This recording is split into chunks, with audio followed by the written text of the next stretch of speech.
Welcome, everyone. It's Monday, July 8th, 2024. It's time for our regularly scheduled city council meeting. Give the clerk just a second to get positioned. Clerk, certify the meeting notice. This meeting has been noticed in accordance with Idaho Code 74-204. Clerk, call the roll, please. Councilmember Jacobs. Here. Councilmember Jorgensen. Here. Councilmember Rasmussen. Here. Okay, next item is pledge of allegiance. If you join me. I pledge allegiance to the flag of the United States of America and to the republic for which it stands, one nation under God, indivisible, with liberty and justice for all.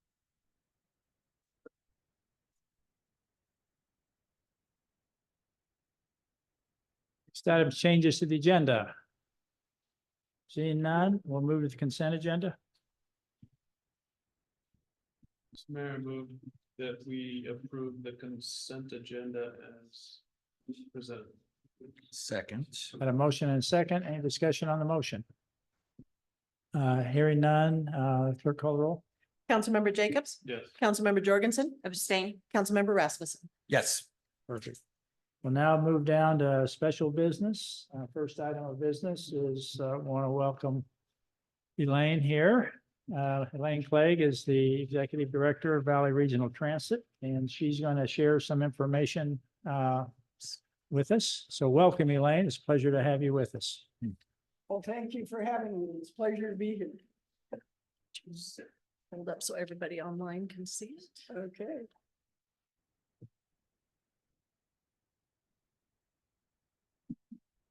We'll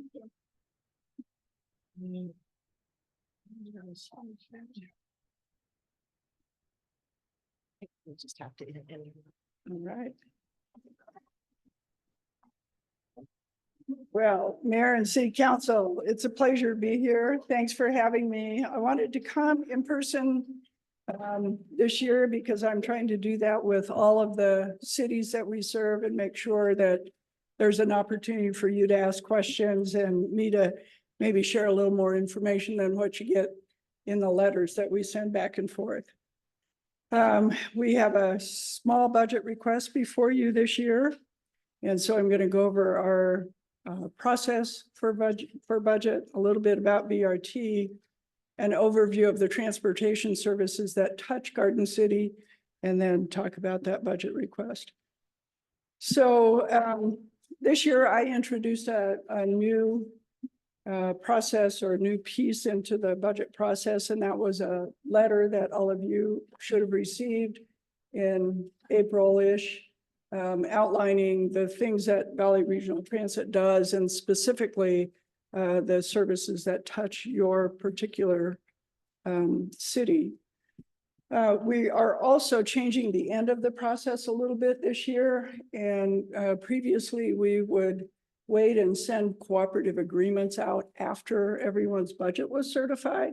But what happened as a result of that is that our own budget could not be finalized before it actually started on October 1st. So this year, we're going to send those cooperative agreements out based on what you put in your L2 to get certified, and ask you to approve that cooperative agreement once your budget comes back from the county and you certify it, so that we can get that done before October 1st. So that doesn't mean you have to pay the assessment any earlier. We can work out whatever the payment schedule works for you, just that we know that the budget is finalized before we actually start the budget year. So hopefully that will help everyone.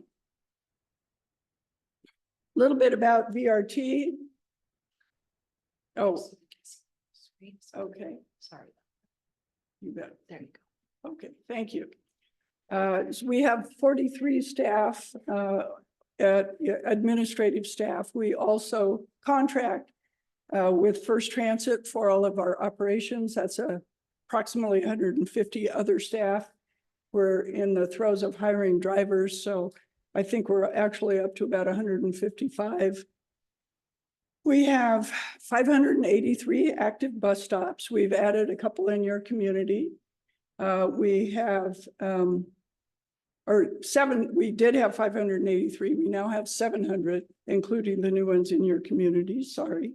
We have 4 facilities. We have a maintenance and depot in Ada County out by the airport at Orchard. We have another one in Canyon County at the old Happy Day car dealership, which is now the Happy Day Transit Center. We have administrative offices in Meridian, and then we have the underground bus station in downtown Boise. We have a fleet of 45 large buses. 10 of those are electric, the rest are CNG. We're going to take delivery of another 8 electric buses, either late this year or early next. We have 13 small buses. These are the ones that are a truck body with a bus on the back.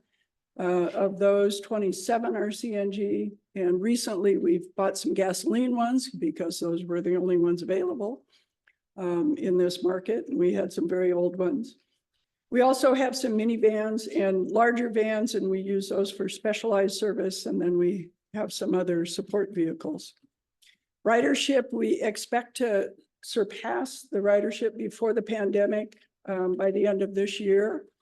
And next year, with the changes that we've done in the fixed route service, we're expecting another 15 to 20% increase in ridership. We do have the fixed route service, and we also have an on-demand service in both Canyon County and Nampa and Caldwell, and another one in Eagle.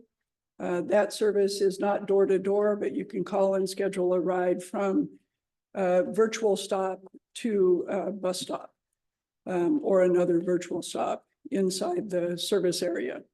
We also have access services, which cover all of Garden City. If you're within 3/4 of a mile of a fixed route service and you are unable to use that service because of a disability, you qualify for door-to-door service on our access. And then we've started a new service called Beyond Access, which allows either an access ride from in the access area to outside it, if either the beginning or end are outside that access service area, or rides for people who don't qualify for the access itself because they're not in the service area. Village Van is a service that is provided by 2 different employers in CUNA, but they pick up folks all over. I was trying to find out if any of them are in Garden City, and I didn't find the answer to that. Rides to Wellness does cover Garden City. That is rides that are covered by some of the healthcare providers. We'll talk about those a little bit later, as well as the connections. The others that aren't anywhere else, volunteer driver, we still do a little bit of that. We have some vehicles that we allow volunteer drivers to take people various places. And then we administer the Safe Routes to School program for both Ada and Canyon counties. And I know that Answer and the Future Public School both get a lot of service from Safe Routes to School. They are there doing in-class education as well as bike rodeos at each of those sites, certain times of year. In 2024, June 3rd, actually, about a month ago, we had our most significant network restructure that we've ever done. As I noted, we're targeting a 20% increase in ridership. The changes are that we moved from a what's called a coverage service, that 80% of our routes were coverage service, to one where only 70% of the routes are coverage service, and the other 10% switched to frequent and more expanded service, so longer hours. Included in that is the new Route 20, which now comes down Orchard, across Chinden and down Veterans Parkway, connects all the way from the airport to the Dogbone on Hill Road, and is the first time we've had any service that connects North Boise to the bench. So certainly serves Garden City as well, and you will get riders, but the other purpose of that route is those connections. We expanded service on the old 12, which is now the 21, which is the service on Chinden or on Glenwood to include Saturday service and have some expanded hours. We changed a few other things. The other big thing we did with this restructure was change all of our signage and our branding. Included in the signage are these new blades that are on the signposts. We've been told, we knew they would be, and we've been told they're much more visible. People can find them much more easily. And you'll notice that the route that's being served there is much more visible. And we've gone to a color-coded system. If it's a green circle, that means that's a route that comes every 15 minutes during peak hour, at least 6 hours a day, and 30 minutes the rest of the day. If it's a blue, it either comes every 30 minutes or every 60 minutes. We've moved 6 of those routes to 30-minute routes that previously didn't have that kind of frequency. And then if it's purple, it only serves during peak hour. So for instance, the stop at in front of Fred Meyer's is a purple stop. And previously I would see people waiting there in the middle of the day when there was not going to be any service. So not only will they have the sign that tells them, but each signpost now has this information sheet, which has the route information on it. Tells them when it is served, how much it costs, all of the stops on the route, those kinds of things. So we're pretty excited about these changes. Lots more information for riders than there was previously. So what about in Garden City? This is what the network used to look like. And those gray areas are the 2 on-demand areas that I spoke about.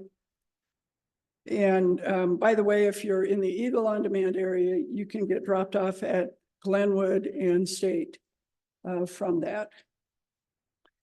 This is the new map, and the difference is you can see it's all color coded. If it's a green line, it means it's a frequent route. If it's a purple one, it means it's peak hour. And if it's a blue one, it means it's all day, either 30 minutes or 60 minutes. We smoothed out the on-demand boundaries so that they're easier to understand. And people seem to really appreciate that.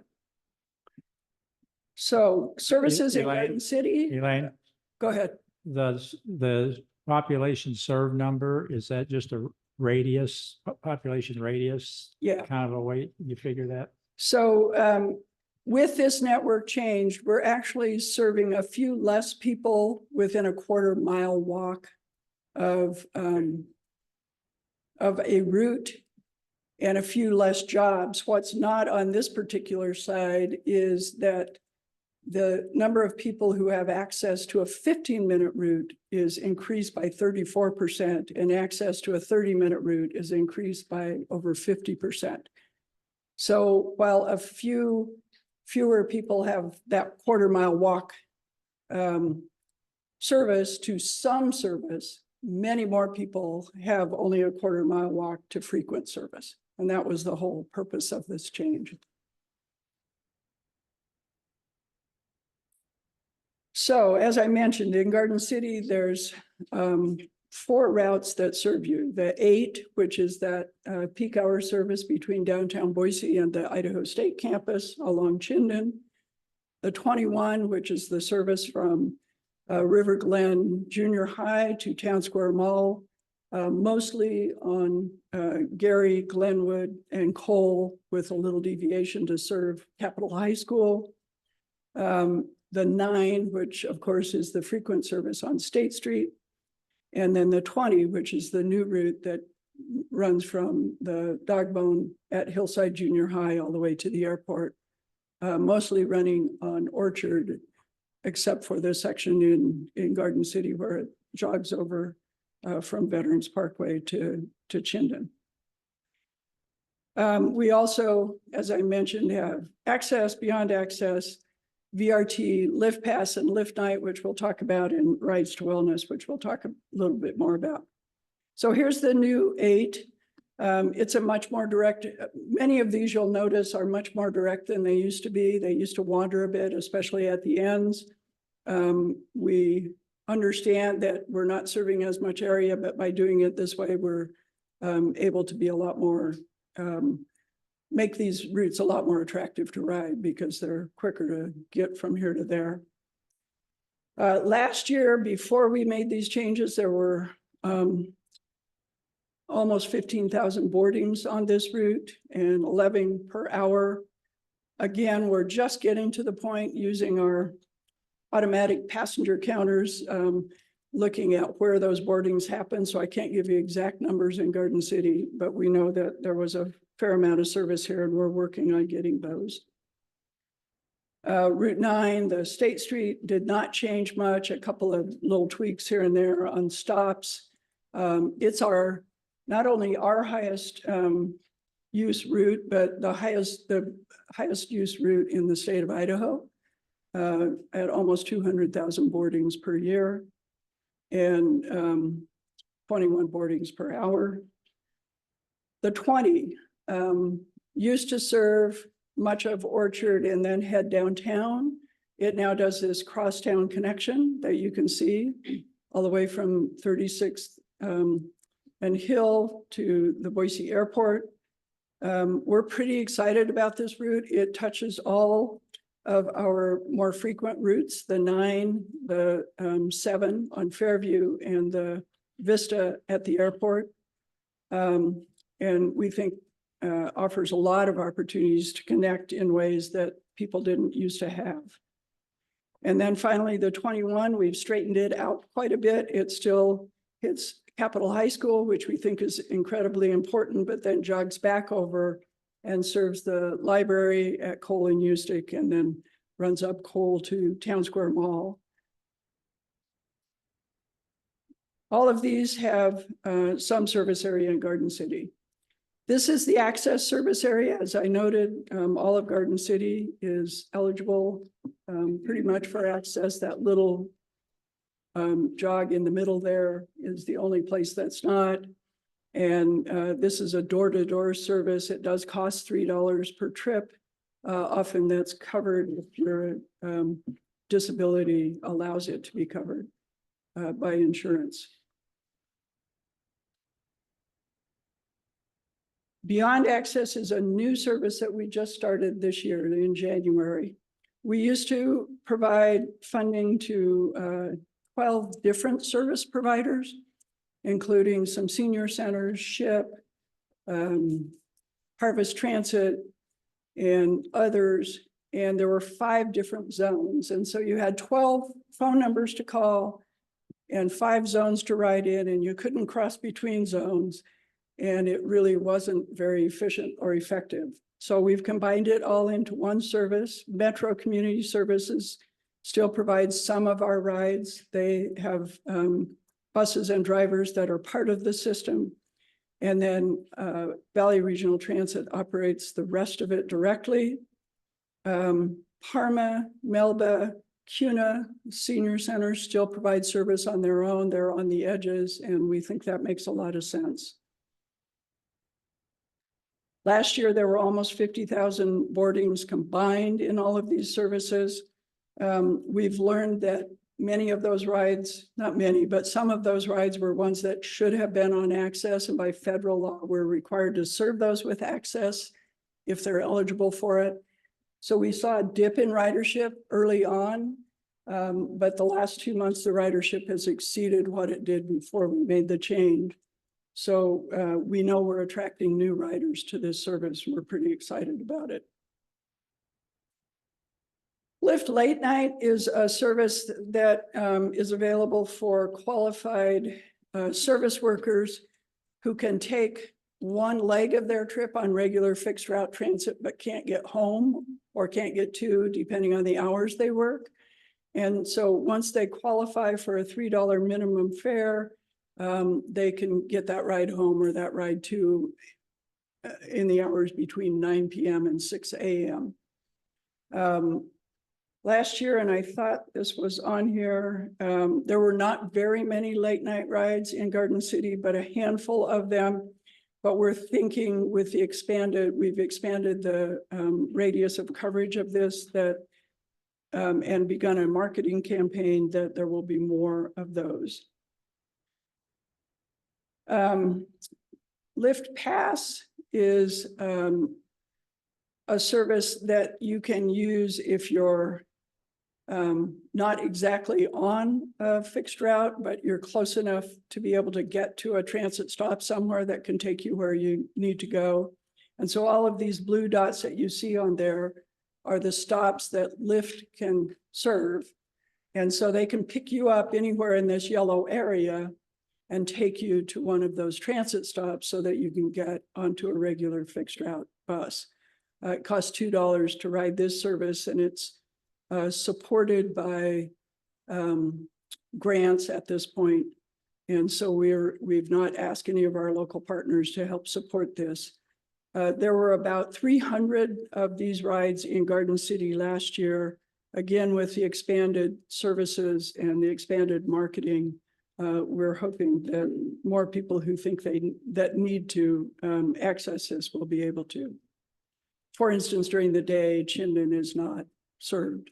And so if you're along Chinden and you need to get somewhere to one of the other routes, this could take you there. Rides to Wellness are rides for healthcare providers if you're not eligible for Medicaid transportation. This is largely supported by the healthcare providers themselves. They help us actually schedule it. And if you live in any of these cities and are going to a participating clinic in Ada County, you can get scheduled on one of these rides.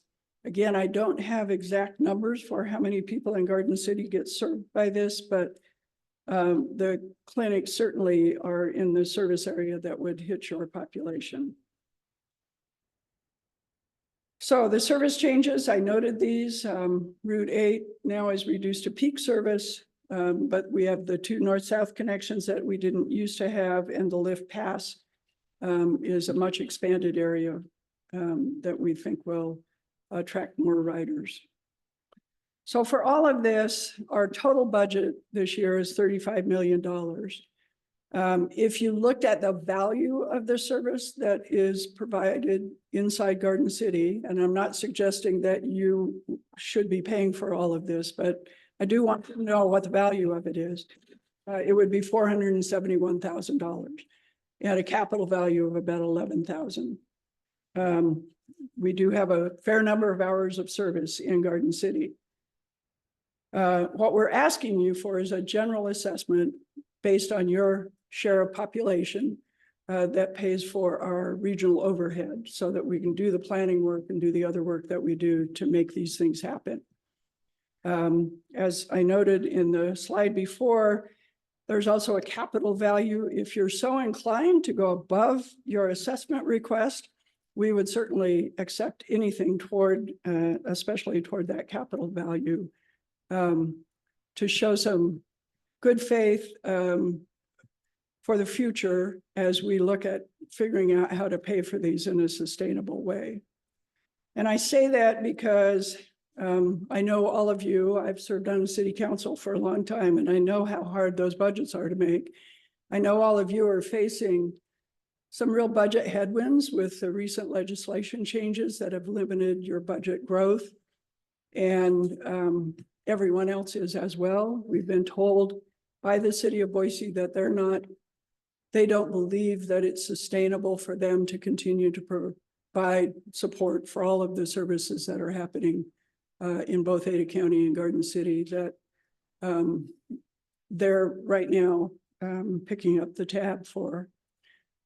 So like I said, this is our request of you. I'm not requesting more, but I just wanted to make sure that you understood that what I'd like to do is work with your staff to start a conversation to see if there's a way to begin figuring out how you might contribute more. We could find some private sector partnerships or whatever it might take so that we can get closer to the value of the services that your residents are getting. In 2024, before the changes, that value was only 115,000. I know you didn't ask for the changes, but your citizens certainly did. We did outreach and we had 4,000 people respond, and many of them were your citizens. And so with the service changes, the value of that service has gone up a fair amount. Again, I'm not suggesting that you're responsible for all of that value, but would like to start a conversation to figure out,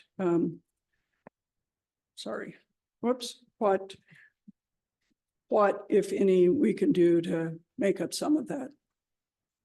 But again, this year, this is what we're asking for. Great, thank you. I know the assessments already in the proposed budget that I'll be presenting to the council here in a couple of weeks. And we'll have a discussion about the capital value certainly during the process. Are there any questions for Elaine? Mr. Mayor. A lot of information, yes. Thank you for the presentation. Just more of a curiosity. I noticed pre-COVID is 1.3, I think, ridership. Have you calculated what ridership needs to be for BRT to be self-sufficient? Yeah, great question. There's often get that, can fares support the service? And I guess I would note that there's not a transportation service in the country, including roadways, that support themselves. Okay. We support them with taxes. Yep, roadways. We think we do it with fuel taxes, but every state and the United States federal government now also supports them with general funds. In the case of the state of Idaho, it's about almost 200 million a year in sales tax. In the case of the feds, it's a little over 1.8 billion in general fund. So having said that, no, I don't think we can. However, we will get a lot closer if we can provide more service. And it's really an exponential growth. I don't have the slide with me on this, but as an example, city of Spokane is exactly the same size as Boise. The region is exactly the same size as the Boise region. They have about 3 times more funding per capita than our region. And they provide with that funding per capita 8 times more service because it really is an exponential thing, the volume efficiency. And with that, they provide 10 million rides a year to our 1.3 million. And is that most of their funding comes from the state, then I would take? In the case of Washington, they have both state and a local levy authority tax. And I can't remember in Washington, I think it's sales tax, whether it's sales or wage or property, but they also have, they have a local tax and then they also get state funding. In Idaho, we don't get either. All of our funding is a voluntary contribution from locals that we match with federal funding. Right. Well, I want to say I have some employees that ride the bus as their mode of transportation. They don't own vehicles. And talking to them, they're a little antsy about the changes that came in June. But since then, they said the drivers and the riders have liked the changes. So I think it was a good move. That's great to hear. It's always, People kind of resist take a change, leap right? of faith, right, to do this big of a change. So I'm glad to hear that. His route, so he doesn't have to go through the main hub downtown anymore. And so Yeah, it cuts. exactly. Those connections are part of what the big change was. Yeah, so it was well received. Great. Thank you. Miss- Yes, go ahead. Mr. Mayor, Ms. Clegg, thank you so much for the presentation. First, I want to congratulate you. My daughter just returned from a study abroad and one of her first observations was, has there been improvements to the bus systems? So I think well done there. Secondly, I think you're aware that Garden City has a nonprofit that is specifically for non-English speaking Yes. residents and integrating them.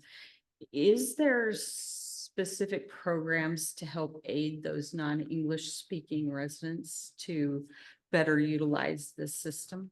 There is. We have one staff person who about half of her time is spent working with the various service nonprofits, including the ones who work with the refugee community, to do travel training, to introduce them to all of the various fare products, to help them with translation services.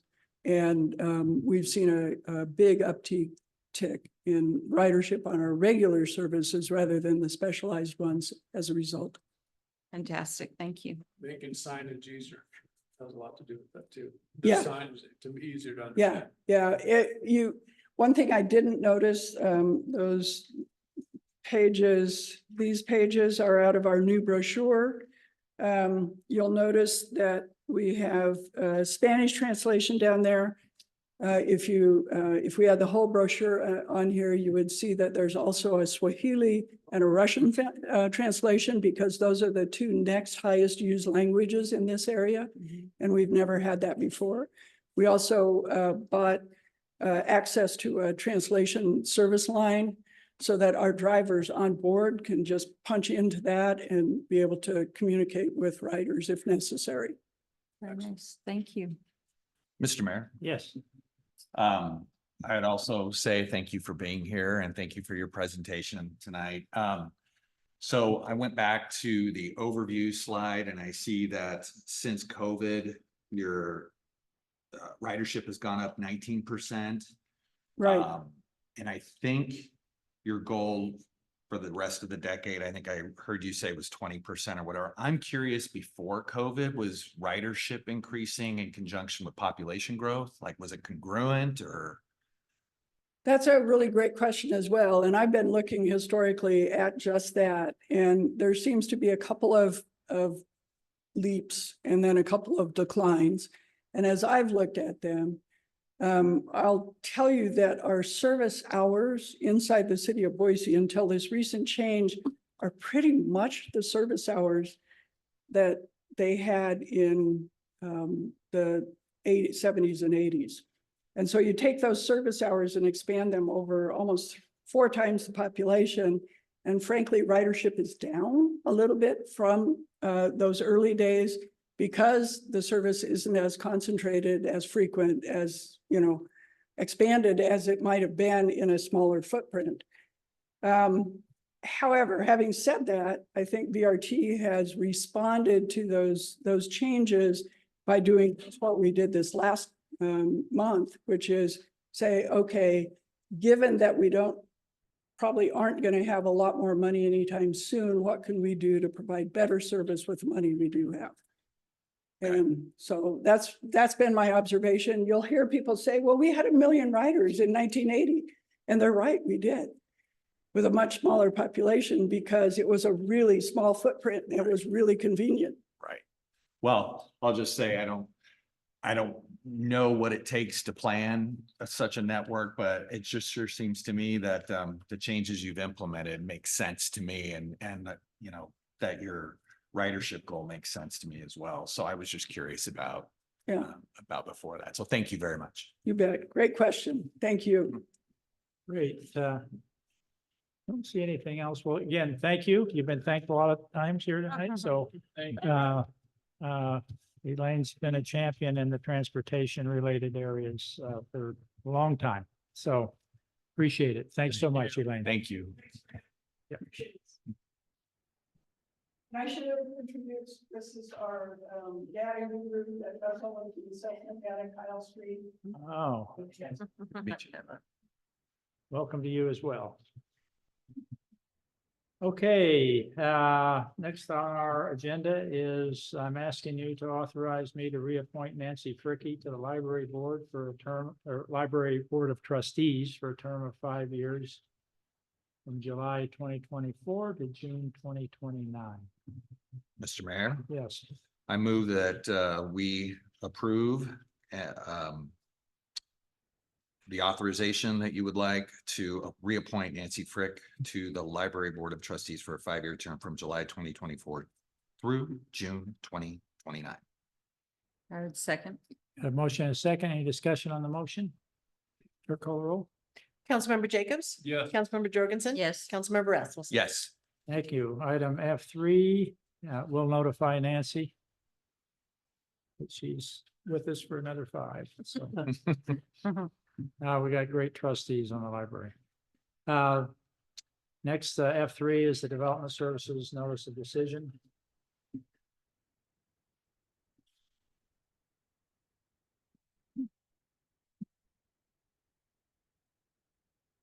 Mr. Mayor, I guess I would just offer that I don't think anything in that memo needs to be heard by us this evening. Okay. So with that, we will move on to item G1. This is a public hearing item on SUB FY 2024-0002, Point Pierce Villas, combined preliminary and final plat. Council, does anybody need to report any ex parte communication on this item? No. No. Okay. And does anybody need to report a conflict of interest on this item? No. No. No. Okay, thank you. This is a public hearing item, and we will have the applicant present his application to the council. And following that, a presentation by the applicant, our staff will report to us their findings. Following that, I will open the public hearing, and anyone who wants to testify regarding this item will have an opportunity to do so. Following the public testimony, the applicant will have the final opportunity for any clarifications or rebuttal. After which I will close the public hearing and the council will deliberate to a decision. So with that, who's representing the applicant on this side? Yes, sir. Welcome, gentlemen.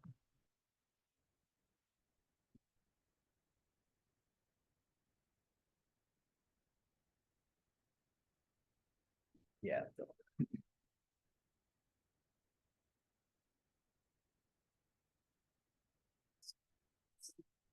Not in your way.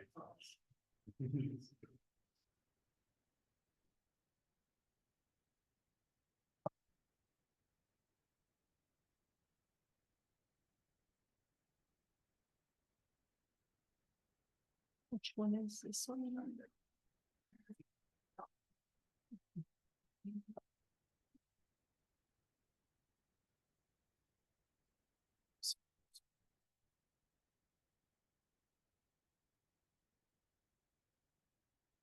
Oh, lots of clicking.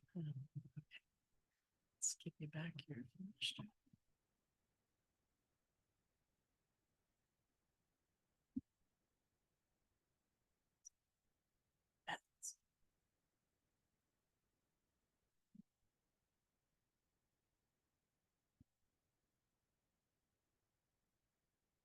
Yeah.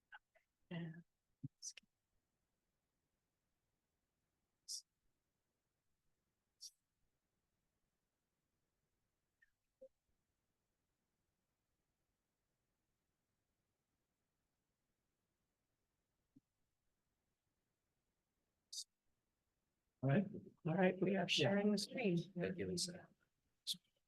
great.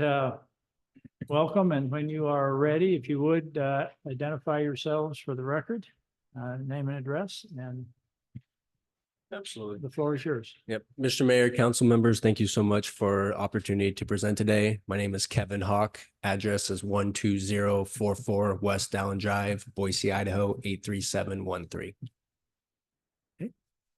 Mr. Mayor, members of the council, my name is Taryn Mitchell, and my address is 535 Sawtooth Street, Mountain Home, Idaho. Today, we are going to be presenting Point Pierce Villas subdivision. It is a combined preliminary and final plat. The current existing plan that showed here, currently we have one mobile home and one single family resident located at the site from is it this one? Yep. Thank you. Sorry about that. Currently, here's the single family. Here's the mobile home residence that's located on the site.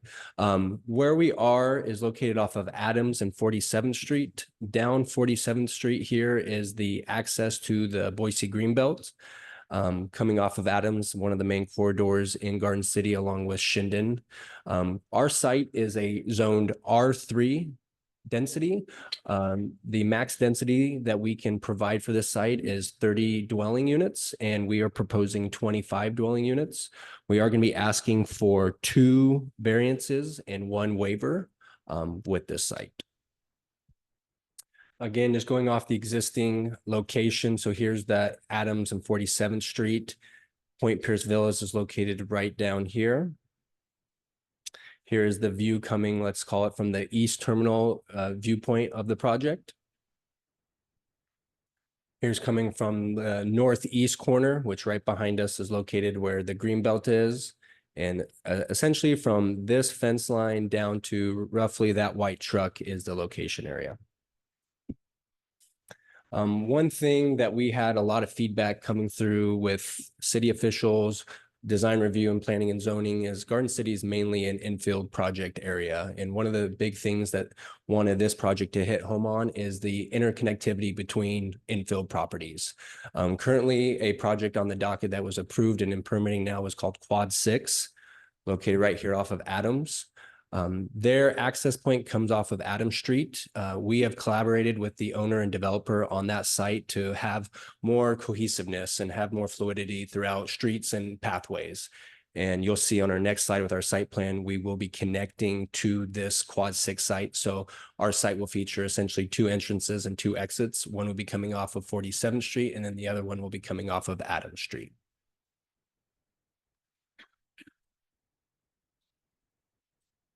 Awesome. Seeing the site plan, a couple key things that we want to hit on with this. First and foremost, parking, I believe, is going to become an issue in Garden City. And we really took that to heart when we were designing this plan from the top to the bottom. And with this site, we are fully parked, all with enclosed parking and guest parking as well. As you can see here with our multifamily, our townhomes and guest parking stalls. Another big thing that we wanted to drive home with this site is the diversity in housing and different opportunities for residents coming into Garden City.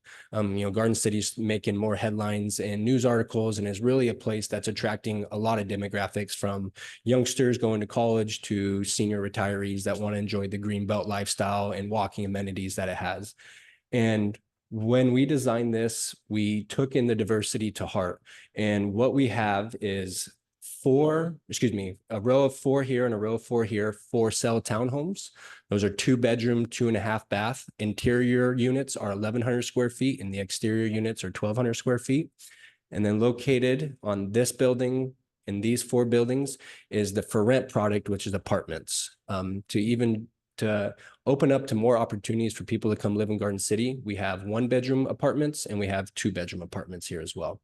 So it gives us a good variety of housing with it. Continuing on with our site plan, some big things that we hit on going from design review, planning and zoning is we really want to broadcast the entrances coming off of 47th Street. So how we design that is that all front doors will be coming off of 47th Street to really distinguish that is the front of the building, which we'll later get into our 3D renderings. We have stamped concrete right in front of all the front entrances to the site. It helps pedestrians locate where the front door is. It gives that little more home feel and warm feeling when you come up to your unit. With that, we have also added down our sidewalk paths. It's a little tough to see on this site plan, but we've also added stamped concrete along the trails to take you to the other residents. Same as the 47th Street, we beefed it up with stamped concrete in front, as you can see on these, which just allows that to stand out. The other things that we've done is have connectivity with our pathways. Like I mentioned, we've connected with Quad 6's site here. Our civil engineers and architects have all come together to confirm that our alignment is going to be accurate, which allows this pathway for pedestrians to come from Quad 6 and or Adams Street to be able to utilize this and fully function throughout the site. Some other things is that we have connectivity with all of our pathways that go into our main hub right here, which is our centralized mailbox. It's also our property management kiosk, and it has all the emergency numbers, including Garden City Police and Fire, along with addressing. So when someone comes into the development, they're not searching around for addresses. It's a big key centralized location that is featured right there to be able to access all the information that's needed. With that, the 3 amenities that we chose for this site is enclosed bike parking. So that is located in the central portion as well. With Garden City, have the green belt right there. People want to enjoy those type of amenities and have a little privacy with the enclosed bike parking. We have that located right in the central. Along with that, we have our garden beds as well that are located throughout the site. And then the last piece that we added from planning and zoning's feedback is our walking trail. So it connects from this side right here to the top. So it allows that feature along with being able to access the Greenbelt just down the road on 47th Street.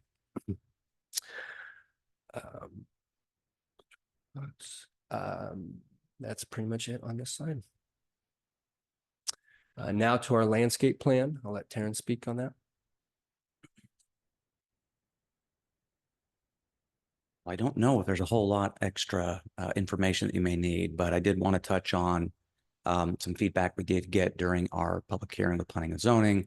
We are asking for an additional variance when there is residential of any kind that abuts a multifamily project. There's a 10-foot landscape buffer that's required. However, the setback is 5 feet. So what we've opted for in our discussions with DRC is to have the doorways facing this perimeter landscaping. And then we've requested a variance to allow us to have a 5-foot landscaping buffer on this single property line or along this single property line. And that would allow us to maintain our multifamily entrances facing here along the perimeter. And that reduction would also allow us to not have larger trees with larger canopies.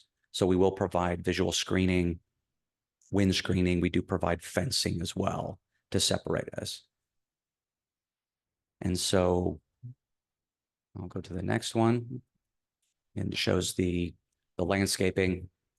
We do provide a lot of, well, the other item to mention of note, we're very conscientious of the water usage here in southwestern Idaho. So we have adopted the landscaping policies of Idaho Botanical Garden and use what I guess now is called water-wise landscaping. So we use larger stone aggregate as well as native plants that require anywhere from 1/10 to about 1/2 the amount of water that many other plants that are used. We only have a single area of grass, and that would be right here.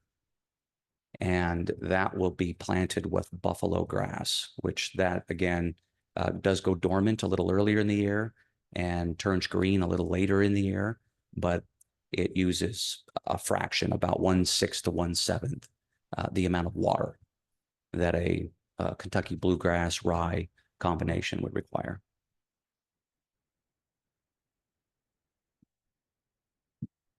Thank you, Taryn.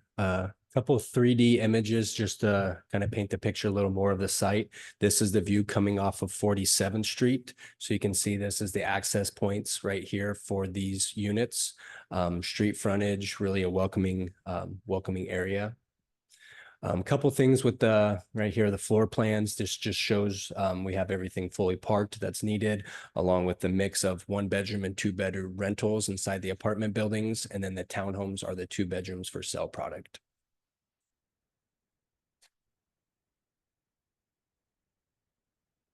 This is the view coming from Quad 6, so accessed off of Adam Street down here coming into the site. Shows our connectivity, pathways, how we're working with other developers to have as much fluidity as possible with this. Here's our information kiosk center. This is going to hub all the property management information along with the addressing of the site, community mailboxes as well right here. And then this will have all the emergency numbers lined out with police and fire of Garden City for the residents. Here's our northeast corner of 47th viewing in. This is the townhomes. To help pedestrians find their property and guests that may be coming, we've included addressing with arrows to show which area are the front entrances. It's a little challenging to see on the screen, but this is the stamped concrete. And then we have the stamped concrete on this side right here of the perimeter that takes you to the front doors.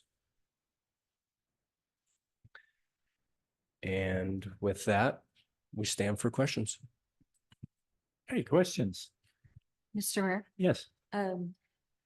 Gentlemen, thank you very much for the presentation. I want to confirm the variance on along the property line is the Adams Street property line, or is it on the back side? Nope, it is this side right here. Uh-huh. So there's a vacant lot to our south, and then that vacant lot touches Adams. Gotcha. Okay, thank you. Okay, any further questions, council? Okay, great. Thank you, gentlemen. We'll see you at the end. Thank you. Okay, great. Ms. Thornborough?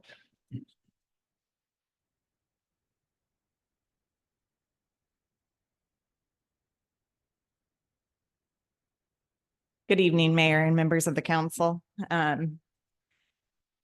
For the record, this is Jenna Thornborough.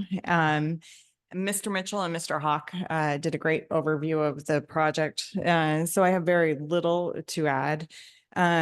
One thing that I might note regarding the requirement for multifamily does require that there is an on-site management office. And the applicant, Mr. Hawk, had previously proposed and had an approval to address that maintenance, not maintenance, but the office a little bit differently.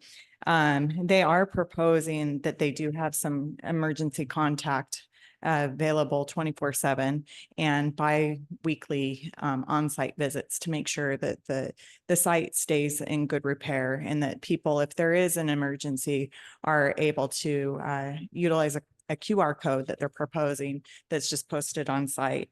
In the draft decision document, which is page 17 of the draft decision document, or on page 123 of the packet, there are 2 conditions of approval that address this different way of approaching having management on site. The first of which is that there will be a keyless entry system for the multifamily units that are suitable to the police department. And then the second is that whoever is sitting behind that number or site that you'll call, there's 24/7 availability. And again, that there are the bi-weekly on-site visits. The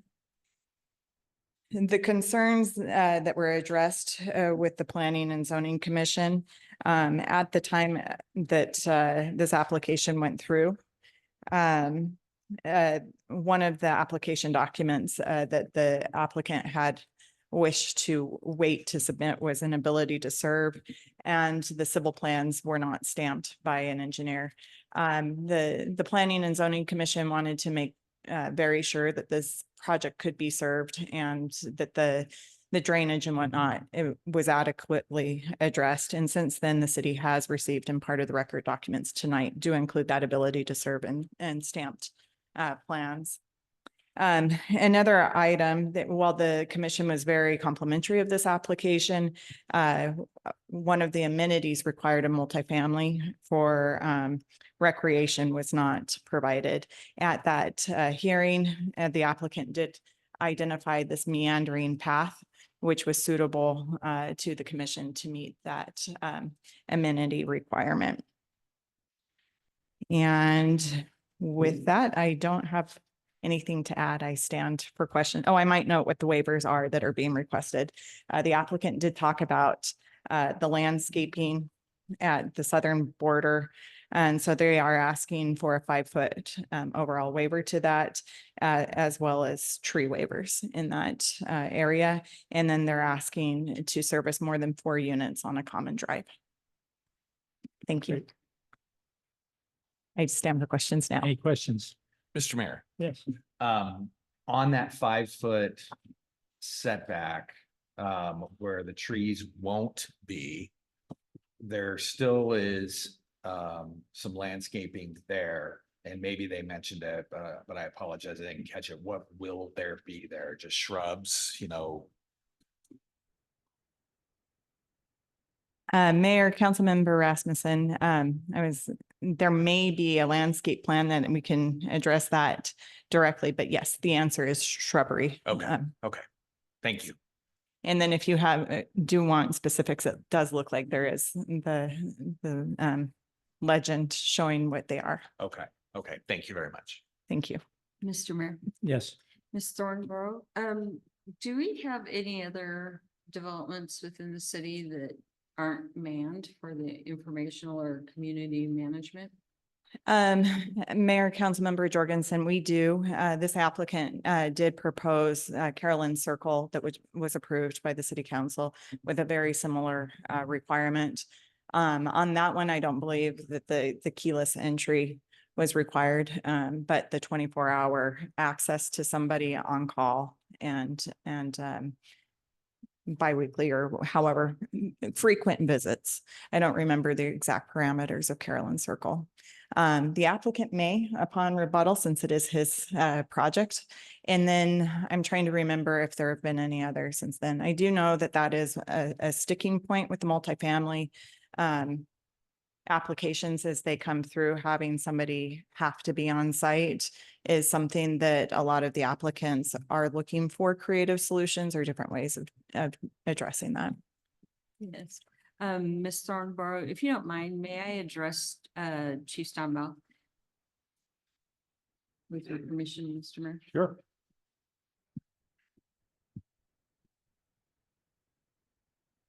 Chief, have you, I'm certain that there's a broader sample base for the non-manned. Have you encountered any issues with emergency services or providing services into developments that are non-manned? Mayor, Councilmember Jorgensen, sorry, I was looking at Councilmember Jacobs. And thinking of my answer. So the answer short is yes. And so not necessarily here right now, but in River Point, it's multifamily and we don't have access to those doors. When I was previously at Boise, we had a multifamily unit. There's a lot of them around Boise State. There was a lady who had called in a prowler in her apartment on the 3rd floor. And we were about 30 seconds away from breaking a 20x10 window out to get into the building when someone showed up. And so it is an issue that I've talked to Jenna about in the future when we have these buildings that, well, first of all, some of the bigger ones that are coming, I think they should be staffed 24/7. That helps reduce crime along with some cameras and such. But we have to have access to these buildings right now, right then, or we're going to just have to break doors and windows. And the people who own it are gonna have to pay for it. So Meridian has a code that they did not, they couldn't go back and retroactive, but they require 24-hour access in their multifamily buildings now. Another solution, the fire department puts Knox boxes on a lot of these buildings, a lot of commercial buildings, and it's a box that has a master key in them. But even though we do background checks for police officers, they don't trust us to have the Knox box keys when they don't do backgrounds. And so that's another possible. So there are some solutions out there. But we definitely need access. If there's not going to be anyone there, we have to have a way to get into these buildings or we're going to break windows. Thank you. Yes, ma'am. Okay, anything else for Ms. Thornborough? Thank you. You bet. Okay, we don't have anyone signed up for public testimony. I'm going to go ahead and open the public hearing anyway, of course, on SUV FY 2024-2. We have anybody online that would like to chime in? Is there anyone here that has some comments that did not sign in to testify? Okay, let the record reflect that there's no public testimony that's been offered. With that, the applicants can come up and close.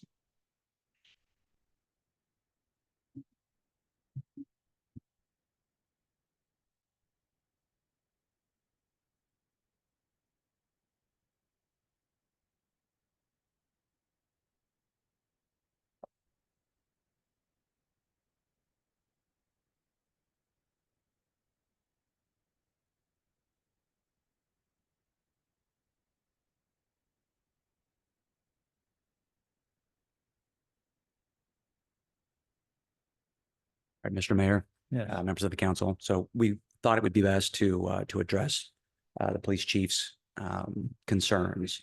So it is something we're cognizant of. So we do projects all over Idaho, all over the country.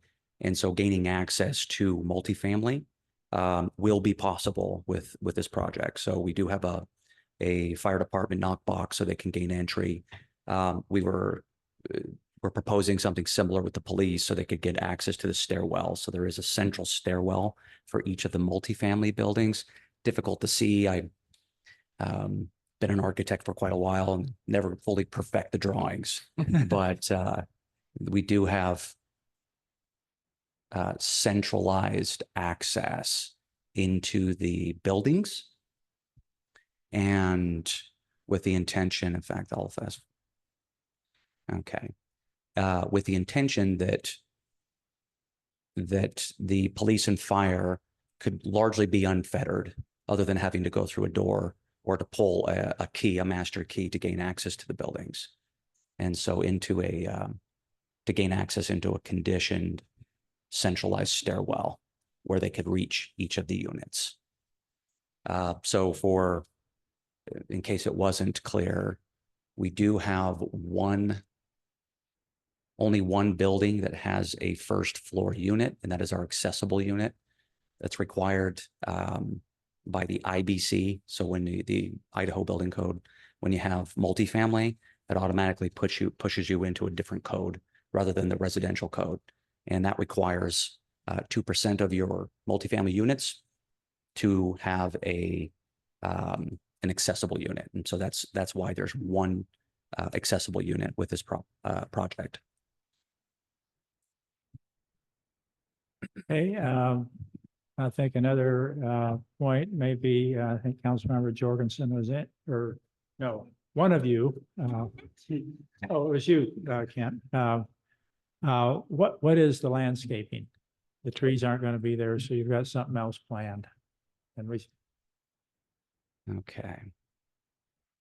We have a wonderful landscape architect. So I think if I get out and actually zoom in.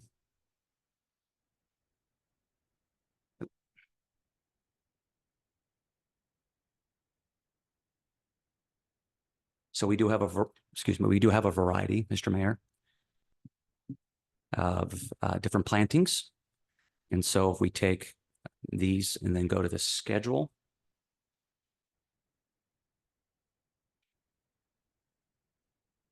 this will make sense at least to one council member. Yeah. So we have a couple of variations of currant. We do have a purple leaf sand cherry, which is a larger shrub. So we do have some shrubs that are larger. And we do have some smaller grasses, and let's see here. And I believe an iris, so a Siberian iris. I would say I would love to volunteer more information. We'll open up the internet and I'll show you what they look like. I think that was, it came up, so I wanted to give you an Yeah, opportunity no, just thank you. to expand on that. Thank you, Mayor, and thank you. Yeah. Council, anything final as they close? Nope. Great. Thank you, gentlemen. Thank you. With that, I'll close the public hearing, and the matter regarding SUB FY 2024-2 is properly before the council. Mr. Mayor, I move to approve SUB FY 2024-002 Point Pierce Villas combined preliminary and final plat. Second. Okay, is the motion, I've got a motion and a second to approve. It's presumed in your motion that you accept the conditions of approval contained in the staff report Correct. and the findings of fact contained in the staff report. Correct. Okay, second. Yes. Okay. Thank you. Got a motion and a second. Is there any discussion? Mr. Mayor, Yes. I do think that there's a further discussion regarding the concern of safety. And so I have a question and a bit of a concern as far as approving multifamily developments with unmanned management, particularly when our chief expresses concerns also.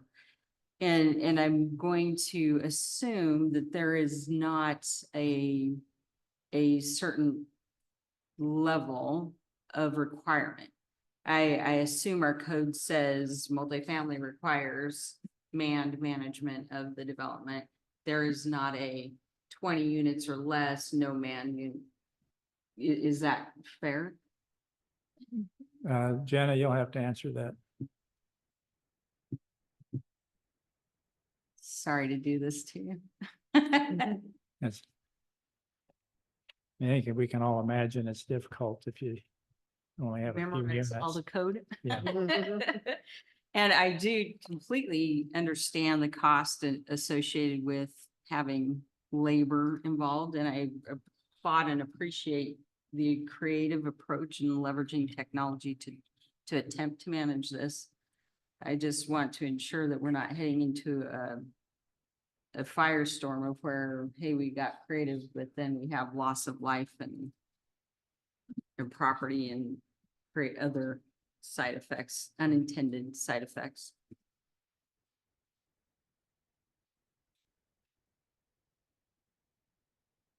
Mayor, and members of the council, what our code says is that for more than 20 units, you shall have a property management office. Is the language that we're working with. That's perfect. Good job, Jen. Thank you. Thank you. Okay. Any further discussion on the motion? Hearing none, clerk call roll. Councilmember Jacobs? Yes. Councilmember Jorgensen? Yes. Councilmember Rasmussen? Yes. Great, thank you. Look forward to seeing your project. Next item is also a public hearing. This is SUB FY 2022-4. Is it Ellie? Is that the right pronunciation, or L? L, okay.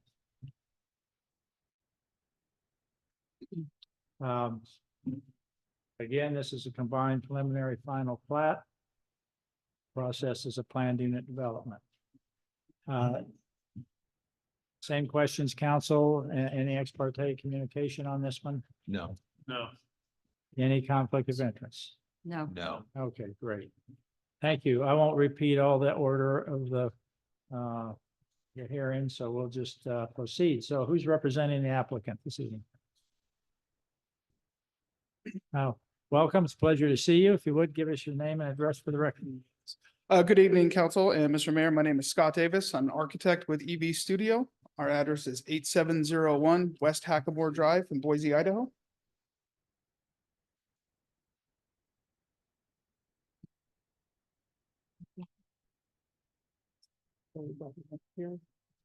Oh, yeah. Online viewers?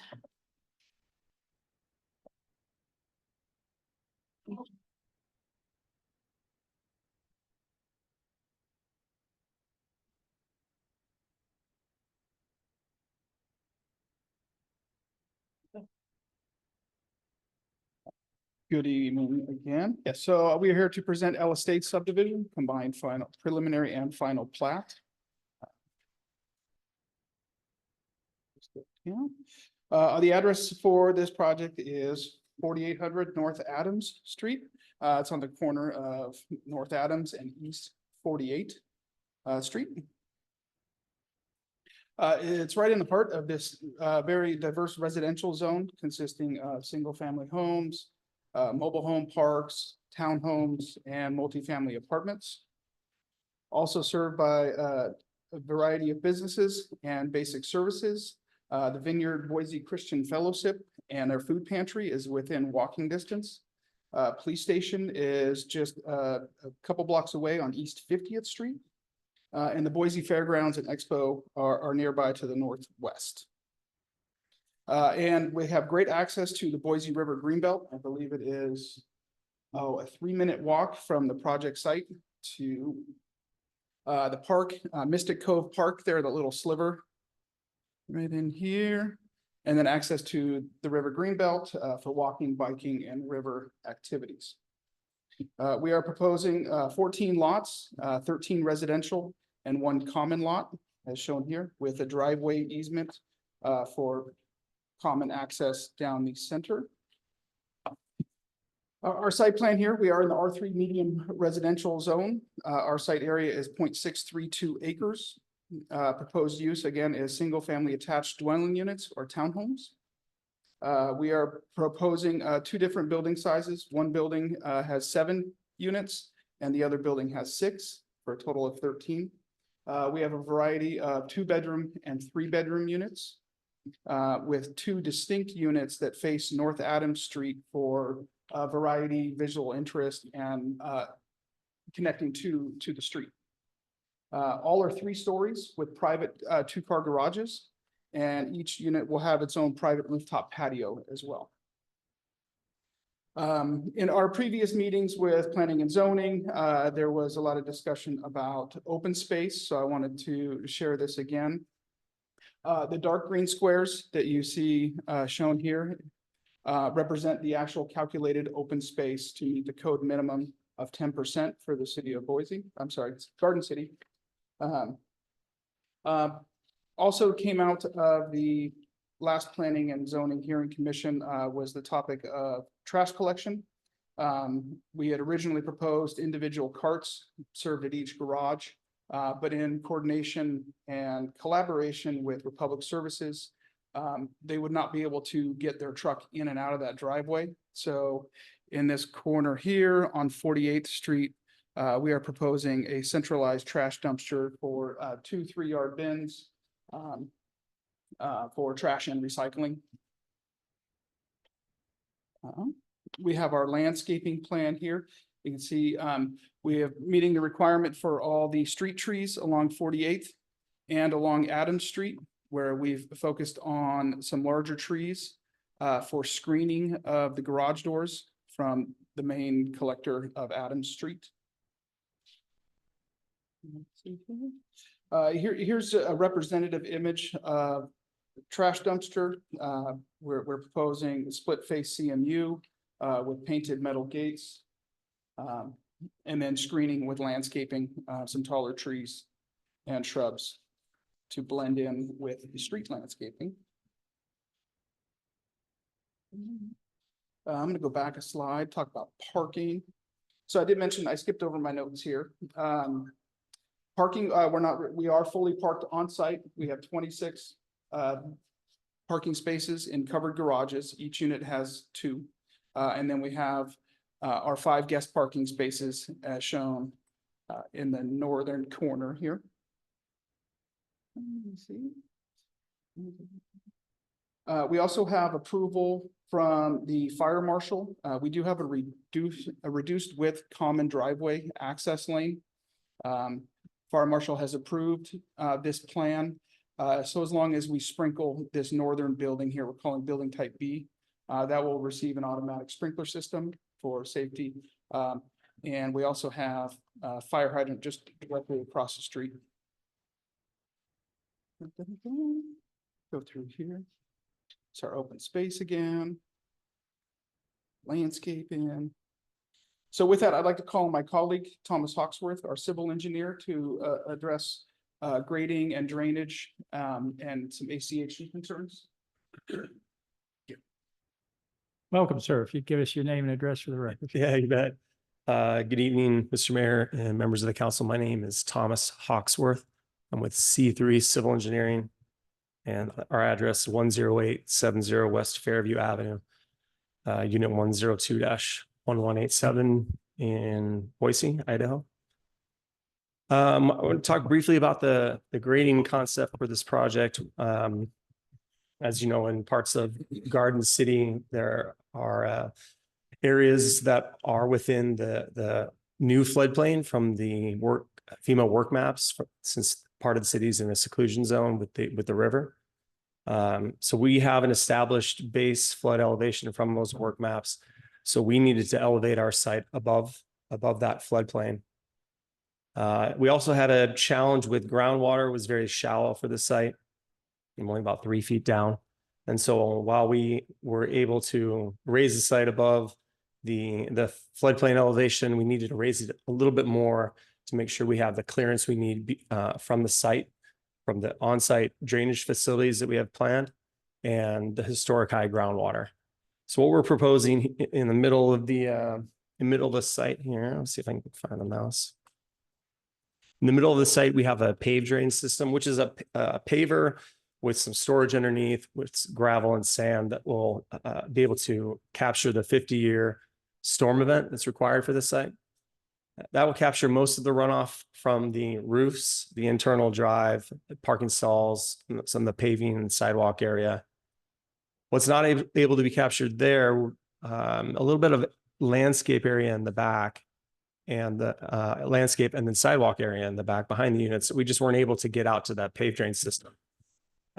We are collecting in a very shallow 5-inch deep infiltration landscape area for that 50-year storm event. In a everyday storm that probably will receive or fill up with very minimal water, since most of that drainage area is landscaping.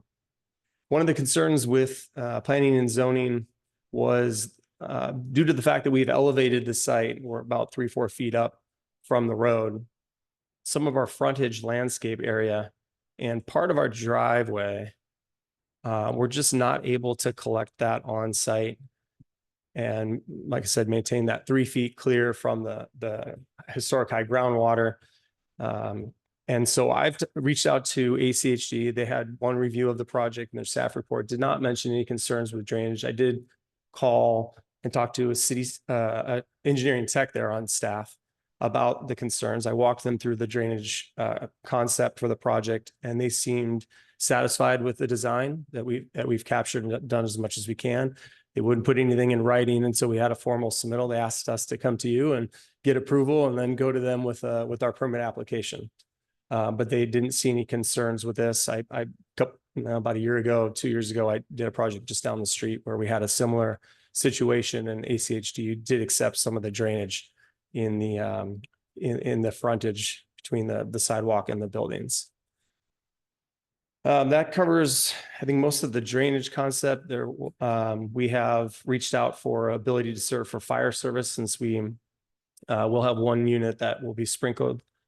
And we did receive a letter back from there with pretty good flow and pressure for the area. We did put in requests for the ability to serve for water and sewer for the project. There's a 18-inch sewer and a 12-inch sewer adjacent to our property, so we feel we should be sufficient to be served by sewer service. And there's a 10-inch and a 6-inch water. Based on the pressures that we had from the fire flow report, I don't see any issue with the ability for the city to provide domestic water for the property. I think that's all what I wanted to talk about today. I'll let Scott finish his presentation and stand for questions after. Thank you. Okay. Thank you. All right, I'm gonna go.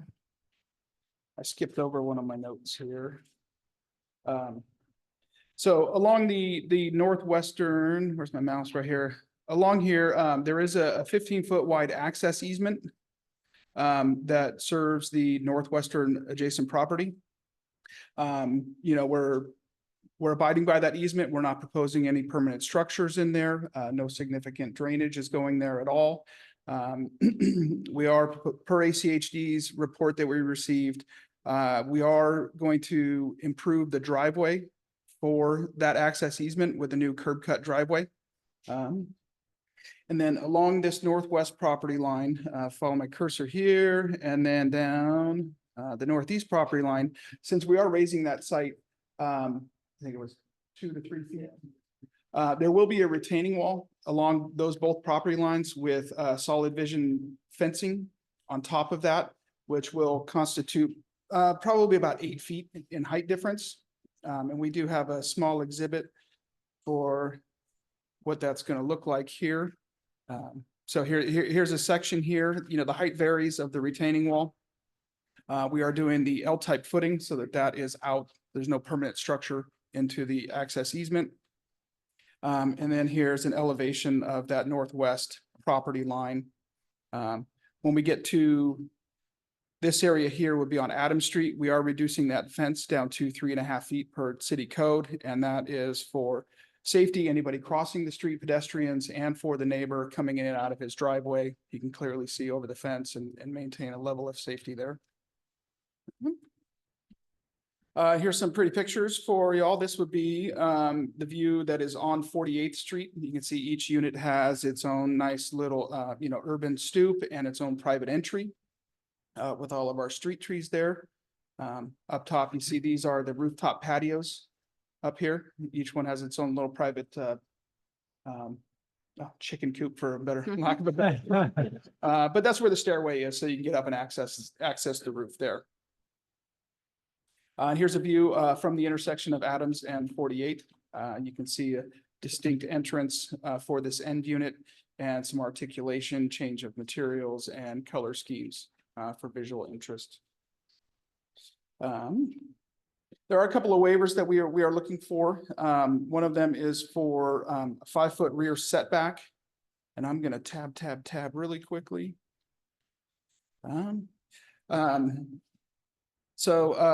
City code is for a 15-foot setback at the back of the townhomes here.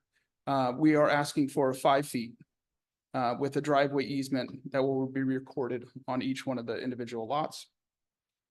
We are also asking for a waiver on serving more than 4 dwelling units with a common driveway. We have such a small site here that, there's only really one way in and out of this site. So those are the waivers we're asking for. And I think with that, that is the end of my presentation. I thank you for your time and your consideration. Great. Questions, council? Well, I don't see any questions, so it means you did your job, I guess. Okay. Ms. Scarborough?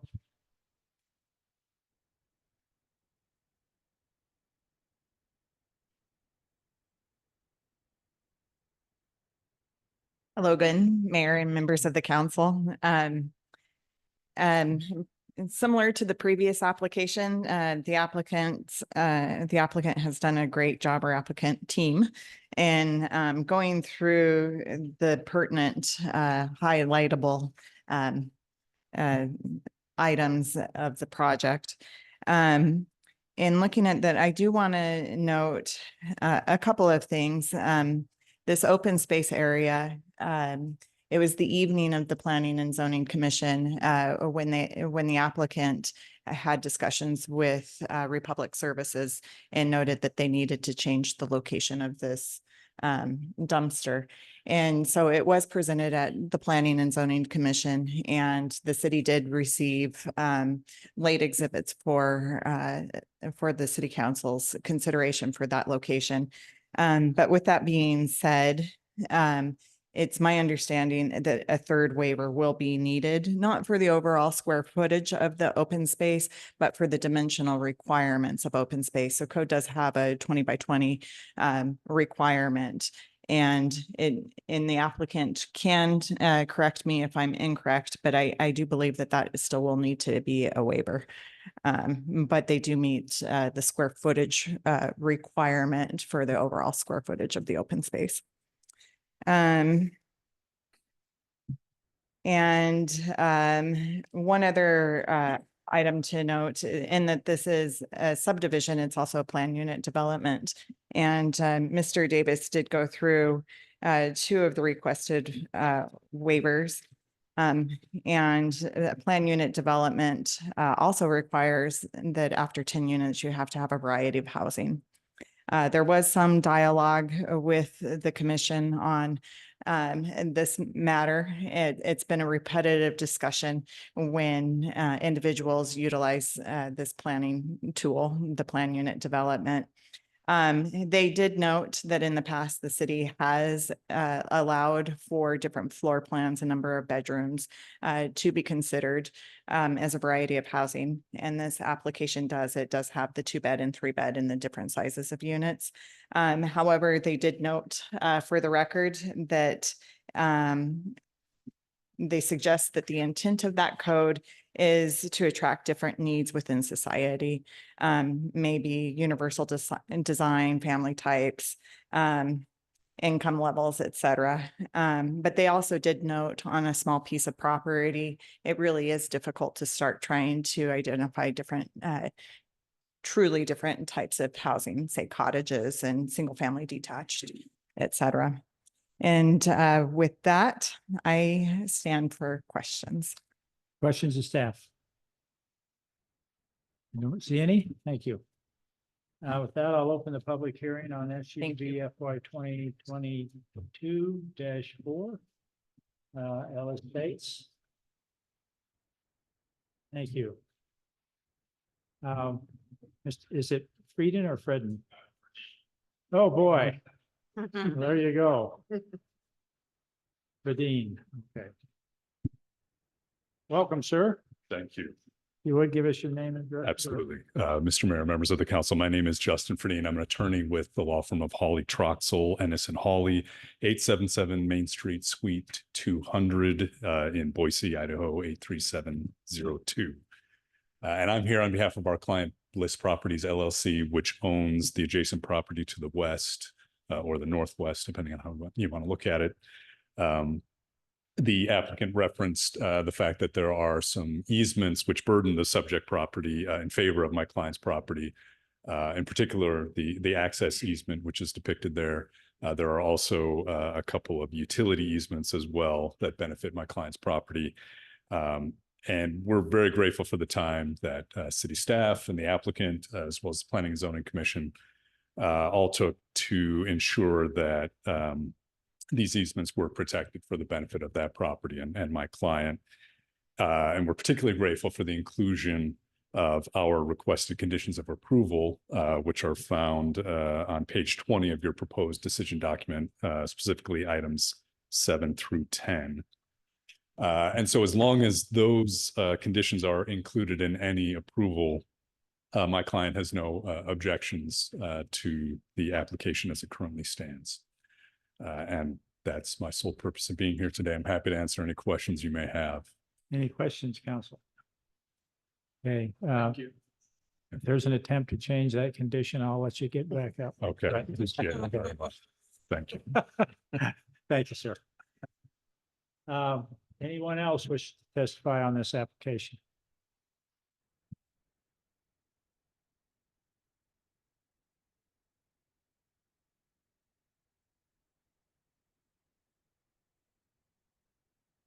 Nothing? Okay. No, Mr. Mayor. All right, let the record reflect that there's no further testimony on this application. With that, I'll close the public hearing and counsel the matters properly before you.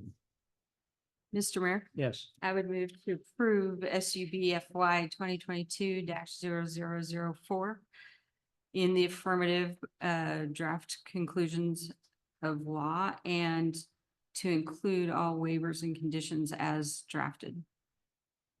Second. got a motion and a second. That's a comprehensive motion that for the record includes the easement language that Mr. Frieden just, should I say that real fast and you don't know if I'm saying it right? Mentioned. So that's a matter of record now. Any further discussion on the motion? Hearing the clerk call the roll. Councilmember Jacobs? Yes. Councilmember Jorgensen? Yes. Councilmember Rasmussen? Yes. Thank you. Motion carries. Thank you. Thank you. Be sure when you get home to tell your significant others about the bus system. Got it? Okay. Okay, item 3 is also a public hearing. This is CPA FY 2024-2. And resolution 1178-24. This is a comprehensive plan amendment. And haven't seen you for a while. Welcome. Thank you, Mayor. Pleasure to have you here. Pleasure to be here. Mayor and members of the council and clerk. My name is William Gigray III. I am an attorney representing the applicant here, which is the North Ada County Fire and Rescue District. I'm with the law firm of White, Peterson, Gigray and Nichols in Nampa, Idaho, 5700 East Franklin Road, Suite 200 is our address. What we're here in support of is the fire district has an updated capital improvement plan. That is the plan which is dated May 19th, 2023. This is proposed to be a new element in the comprehensive plan. We worked the language out with the city attorney's office as to how this should be appropriately included in your comprehensive plan. Additionally, there is some update in the language at pages 66 and 67 with regards to the fire district's uses of station 18, 16, and 9, which would be language that'll be eliminated in this proposal because it's outdated. I would mention that this is also part and parcel of the comp plan changes which are not associated with our petition for amendment. We do support the recommendation of the Planning and Zoning Commission, which you have received. Because of this new capital improvement plan, this matter would come back before you because we have to change the ordinance and the fee schedule of the impact fees for the fire district. That's required by law, and that'll be a separate hearing along with a separate hearing to, again, look at and approve this new capital improvement plan, as well as a increase in the fees. And then we have a change in the Idaho Development Impact Fee Law 678205 with regards to the makeup and the residency requirements of the advisory committee and nomination process and how it's established, and that'll come back before you at a later date. So I'm just letting you know this is the first part of this whole process. By law, we're required to review and update capital improvement plans at least annually, is to be reviewed, and they're to be updated every 5 years. So this is a legal process that we have to follow also under the Development Impact Fee Law. We have with us Cullen McQueenie of Tischler Bice, who is they are the experts that provided the advice to the advisory committee with regards to this update of the capital improvement plan. And he can discuss with you the particularities of that plan. And then Shelley Vaughn is here. She's the secretary of the fire district, if you would have any questions of her. So I'll stand for any questions you may have at this point, and Mr. McQueenie would follow me. Okay, any questions, Mr. Gigray? Have none. Thank you. Well Good done. to see you. Thank you. Yes, good to see you.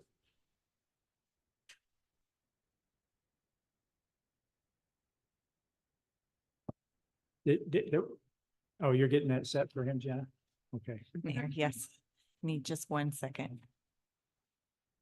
Oh, Yeah. Are you ready? No, you need to go next. Yeah. Okay, all right. You know, I didn't sorry. have a mayor, city Yes. council. Good to see you again. Colin McElweeny, Tischler Bice, 999 West Main Street, Boise, Idaho. I didn't have any other presentation. We met maybe 6 months ago, informational presentation about the whole study and went through the analysis. Really, that capital plan hasn't changed all that much since the 5-year update that we have to go through that Bill was mentioning. You know, one of the other changes you'll see is instead of charging a uniform residential impact fee, we split that out between single family and multifamily. And so we end up seeing actually a slight increase on the single family side and slight decrease per multifamily unit. Also on the commercial side, we had a singular impact fee per square foot for any non-residential commercial development. And we split that into retail, office, industrial, and institutional to help provide some proportionality in the impact fee. The whole report, I believe, is in your packet.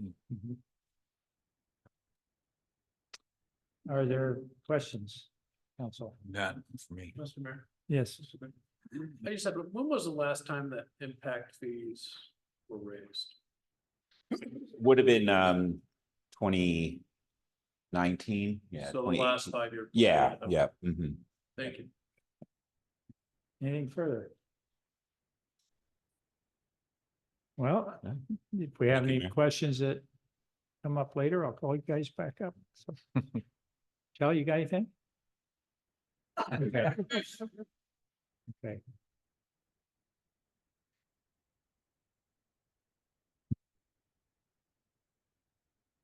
I'm assuming, council, I kind of skipped over the ex parte and conflict, so anything to No. declare? No. I didn't think so. Mayor and Okay. members of the council, you. it's my turn now. I won't try to Yes. skip the line anymore. Yeah. And Cuts. goodness. Hold up, there we go. And to note, this is a legislative a matter. And thank you for the applicant team. Staff just did a little slide about what that could mean on a case study with the Boardwalk Apartments is what staff chose.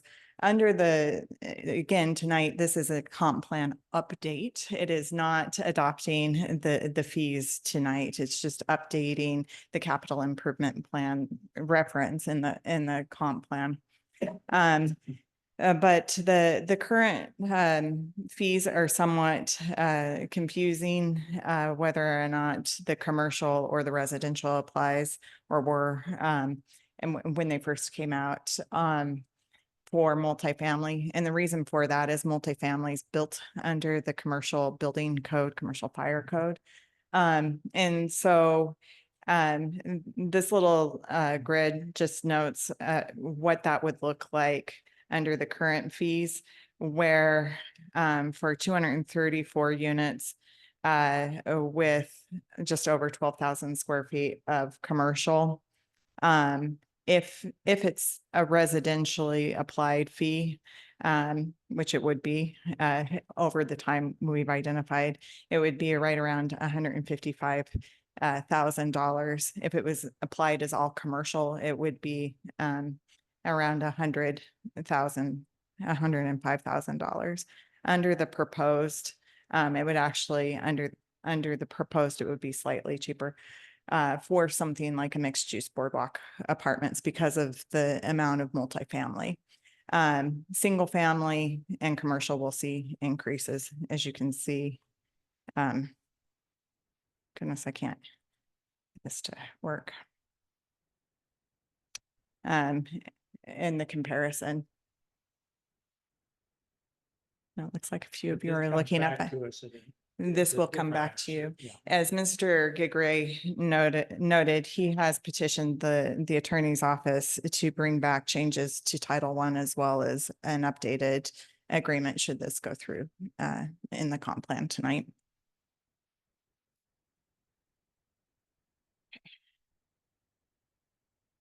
I think it doesn't look like anybody else's. If you want me to go back to that slide, please, you know. And Mr. Gray did also note the changes in the comp plan that were requested, including updating the adopted capital improvement, North Ada County Fire and Rescue District capital improvement plan, as well as there's a section talking about the comprehensive plans 2019 update where they're asking to strike through some of the information from that 2019 update as outdated.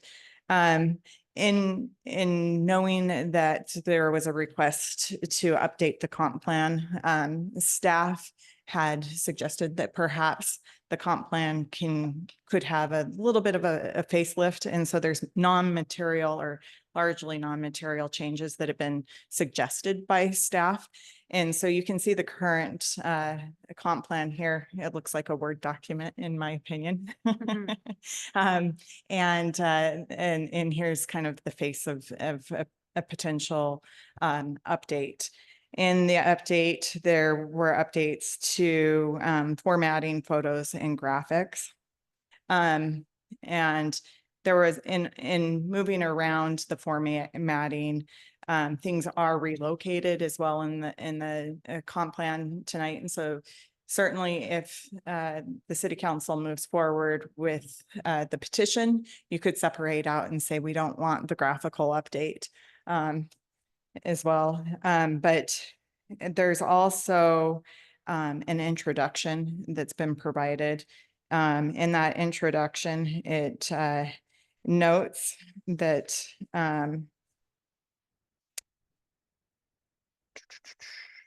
essentially what a comp plan is, that it's establishing a vision for the community and that the city will utilize it in implementing its vision.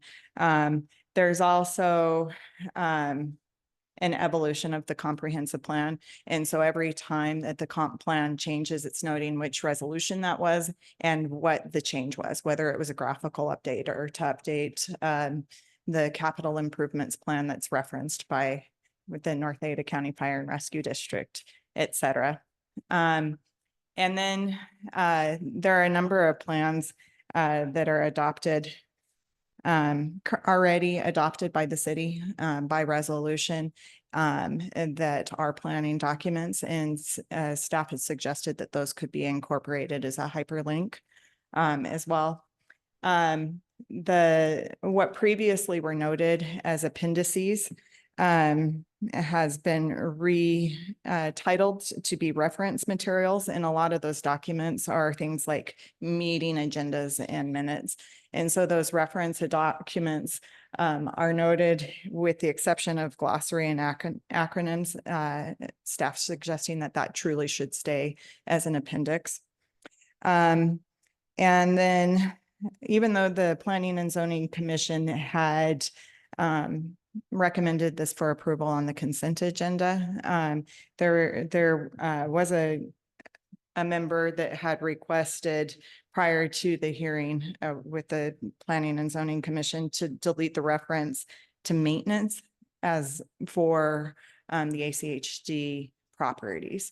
And so where it says the ACHD maintenance yard, it will now say, if you adopt it, the ACHD facilities located around the 37th Street area.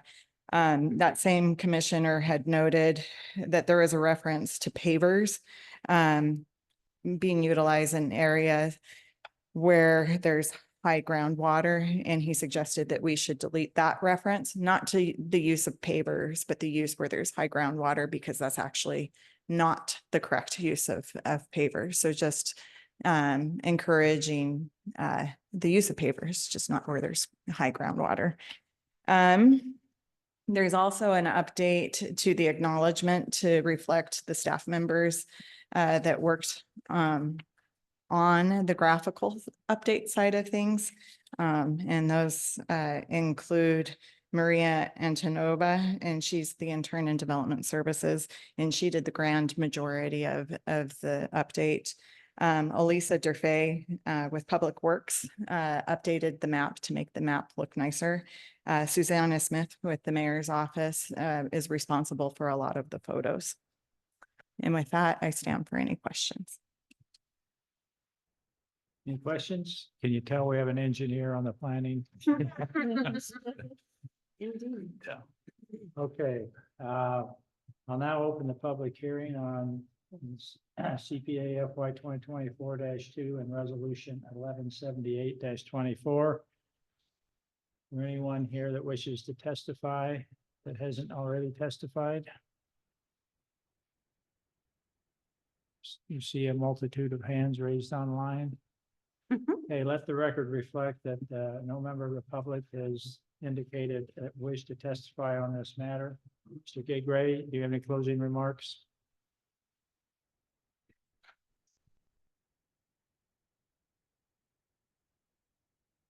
Mayor and members of City Council, again, Bill Gray, I was first here on this hearing. There's no opposition to this. I think obviously the other updates, I think it's always good to look at your comp plan every now and then and kind of bring things current. We appreciate the audience that you've given us. This is something that we are also pursuing with Ada County.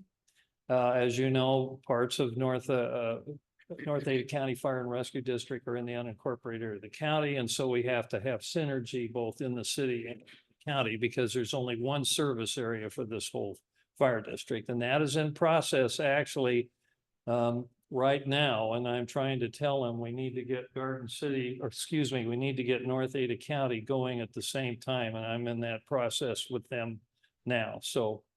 And we'll work, if you approve this, we'll work with city council or city attorney for scheduling the rest of what needs to happen. Very good. Any questions? Great, Thank thank you, you. sir. Thank Yes. you. Yes, with that, I'll close the public hearing.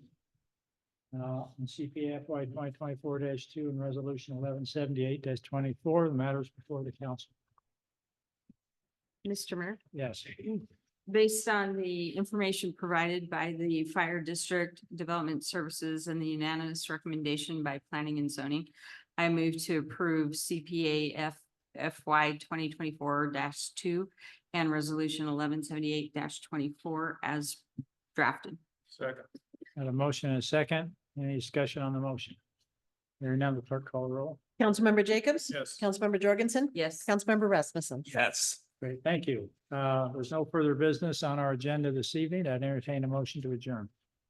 Mr. Mayor, I move that we adjourn tonight's meeting. A second. Got a motion and a second. All in favor, say aye. Aye. Aye. Thank you. We stand adjourned.